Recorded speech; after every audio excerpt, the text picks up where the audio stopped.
Hi friends, welcome back to my channel unbox kitchen.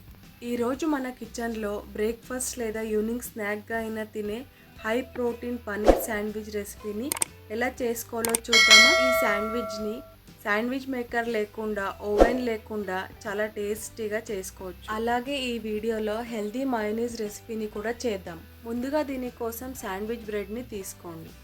ఇప్పుడు శాండ్విచ్లోకి vegetable stuffing కోసం ప్యాన్లో oil వేసుకొని 2 టేబుల్ స్పూన్ పచ్చిమిర్చి, ఒక సన్నగా తరుక్కున్న ఆనియన్ వేసి కొంచెం ఫ్రై చేసుకోండి.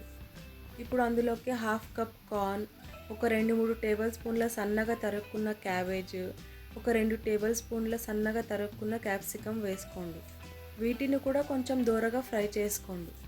తర్వాత రుచికి సరిపడా ఉప్పు, హాఫ్ టీ స్పూన్ మిరియాల పొడి వేసి అంతా బాగా కలుపుకోండి. ఈ వెజిటేబుల్స్ని ఓవర్గా కుక్ అవ్వకుండా చూసుకోండి. ఇప్పుడు అందులోకి 100 గ్రామ్స్ క్యూబ్స్గా కట్ చేసుకున్న పన్నీర్ కూడా వేసుకోండి. ఇప్పుడు అంతా ఒకసారి బాగా కలిపి చల్లారడానికి పక్కన పెట్టండి.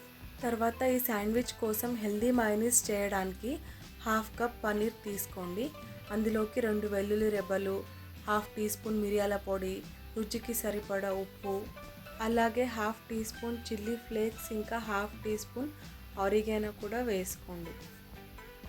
తర్వాత ఇందులోకి half teaspoon sugar, 1 tablespoon oil, అలాగే 3 లేదా 4 టేబుల్ స్పూన్ల మిల్క్ కూడా వేసుకొని స్మూత్గా బ్లెండ్ చేసుకోండి. అంతే, బ్రెడ్ శాండ్విచ్ కోసం హెల్దీ మయోనీస్ రెడీ. ఇప్పుడు చల్లారిన ఈ వెజిటేబుల్ స్టఫింగ్ని ఒక మిక్సింగ్ బౌల్లోకి తీసుకోండి. తర్వాత అందులోకి మనం రెడీ చేసి పెట్టుకున్న మయోనీస్ 3 to 4 టేబుల్ స్పూన్స్ వేసుకోండి. ఈ మయోనీస్ మన బ్రెడ్ శాండ్విచ్కి ఒక మంచి టేస్ట్ని ఇస్తుంది. అలాగే అందులోకి చిల్లీ ఫ్లేక్స్ ఇంకా ఆరిగానో వేసి బాగా మిక్స్ చేసుకోండి. తర్వాత 2 బ్రెడ్ స్లైసెస్ని తీసుకొని ఆ బ్రెడ్ స్లైసెస్కి పిజ్జా సాస్ లేదా టమాటా కెచప్ ఏది ఉంటే అది అంతా బాగా స్ప్రెడ్ చేసుకోండి. ఇలా సాస్ స్ప్రెడ్ చేసుకున్న బ్రెడ్ స్లైస్ మీద మనం రెడీ చేసి పెట్టుకున్న వెజిటేబుల్ స్టఫింగ్ని బ్రెడ్ అంతా స్ప్రెడ్ చేసుకొని పైన ఒక చీజ్ స్లైస్ని పెట్టి ఇంకో బ్రెడ్తో కవర్ చేయండి. తర్వాత ప్యాన్లో 1 టేబుల్ స్పూన్ బటర్ వేసుకోండి. ఆ బటర్ని ప్యాన్ అంతా స్ప్రెడ్ చేయండి. ఇప్పుడు ఈ బ్రెడ్ని పెట్టి మీడియం ఫ్లేమ్లో బాగా క్రిస్పీగా అయ్యేదాకా ఫ్రై చేసుకోండి. బ్రెడ్ ఒక సైడ్ కాలాక ఇంకో సైడ్ కూడా ఫ్లిప్ చేసుకొని రెండో సైడ్ కూడా బాగా ఎర్రగా క్రిస్పీగా అయ్యేదాకా ఫ్రై చేసుకోండి. ఇలా బ్రెడ్ ఫ్రై చేసుకునే ప్రాసెస్ అంతా మీడియం ఫ్లేమ్లోనే అవ్వాలి.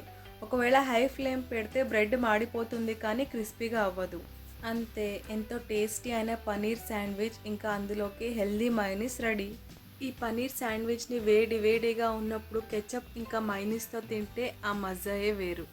మరి మీరు కూడా ఈ హెల్దీ రెసిపీని ఇంకా టేస్టీ డిప్ని ట్రై చేస్తారా? ట్రై చేశాక ఎలా వచ్చిందో నాకు కామెంట్ చేయండి.